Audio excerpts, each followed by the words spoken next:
Hai guys, bersama saya Angelia kembali di podcast Perempuan Berkisah. Hari ini tanggal 29 November merupakan Hari Perempuan Pembela HAM bersama dengan salah satu aktivis pembela HAM juga, Kak Ria. Silakan Kak, boleh kenalan dirinya?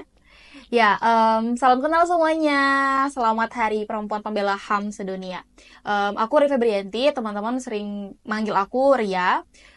Dari Yayasan Bun Pelangi.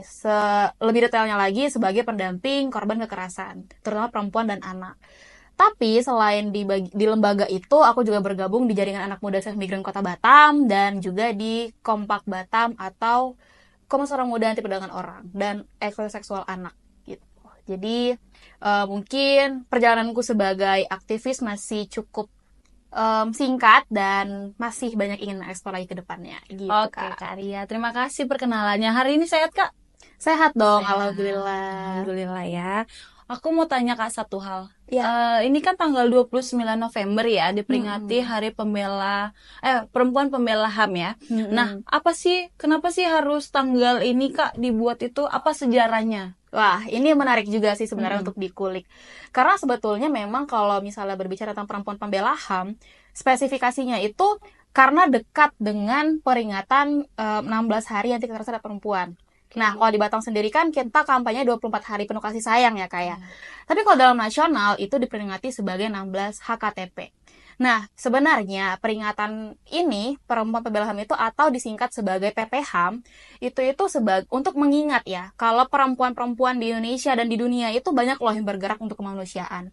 Tetapi seringkali perempuan tidak terabaikan. Seringkali tidak dianggap nih pada fase-fase zaman-zaman dulu gitu. Sehingga diadakanlah kampanye ini untuk mengingat aktivisme perempuan yang sudah bergerak jauh untuk pembela hak asasi manusia di dunia. Dan kebetulan sekali berdekatan nih dengan kampanye 16 HKTP. Jadinya dibuatlah adanya peringatan 29 hari ini gitu. Oke, berarti karena ada perempuan-perempuan yang harus dibela ya, Betul. makanya dibuatlah kampanye ini Betul. ya. Oke Kak, tentang HAM sendiri itu apa sih Kak menurut Kakak? Singkatnya aja deh. Waduh, kalau untuk HAM sendiri mungkin kita sering kali mendengar ya Kak ya. Dari dulu juga di pendidikan formal kita juga pasti sering diajarkan.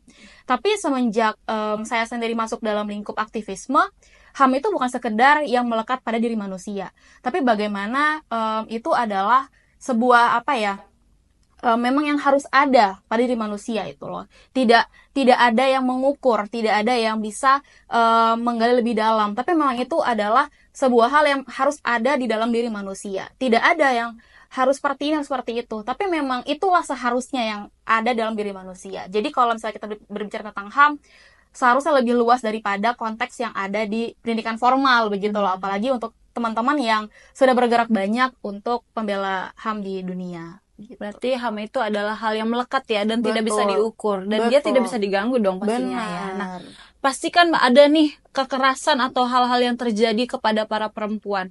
Kita sebagai perempuan nih Kak, apa sih kasus yang pernah Kakak tanganin dalam membela HAM ini? Wah, ini juga menarik teman-teman sebenarnya.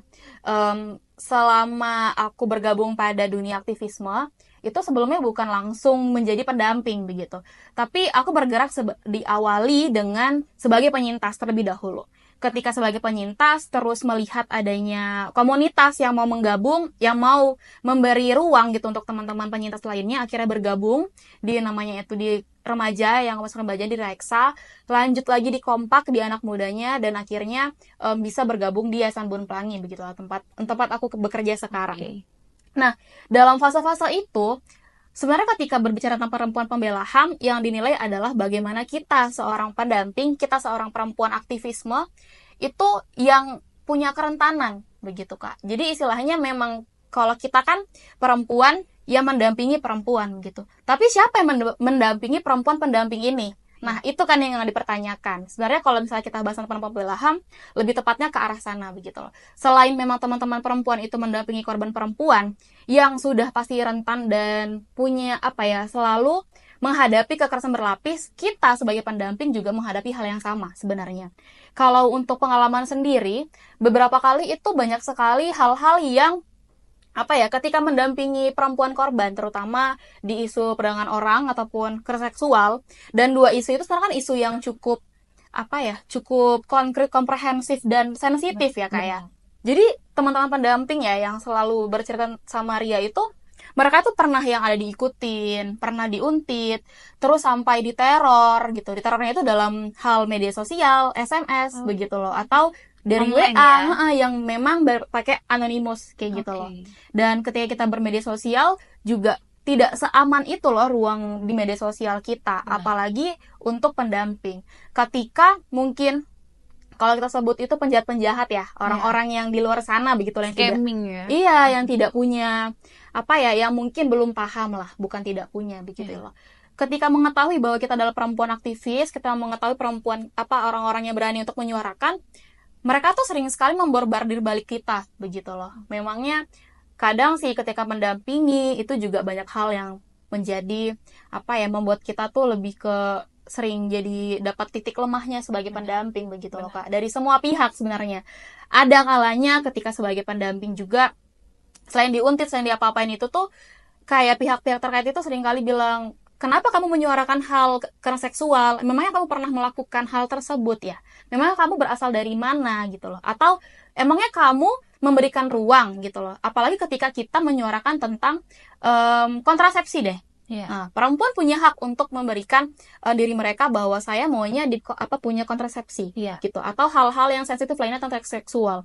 Tapi ketika kita membela hal itu, oknum-oknum orang-orang lain itu seringkali menganggap bahwa kita sudah pernah melakukan lah, atau malah melegalisasi hal-hal di luar dari moral begitu. Padahal bukan itu maksud kita sebagai perempuan. Jadi bumerang ya. Iya, bumerang. Nah, itu perempuannya intinya. Padahal dia ingin membela ya betul, sebenarnya. Betul. Jadi gimana sih Kak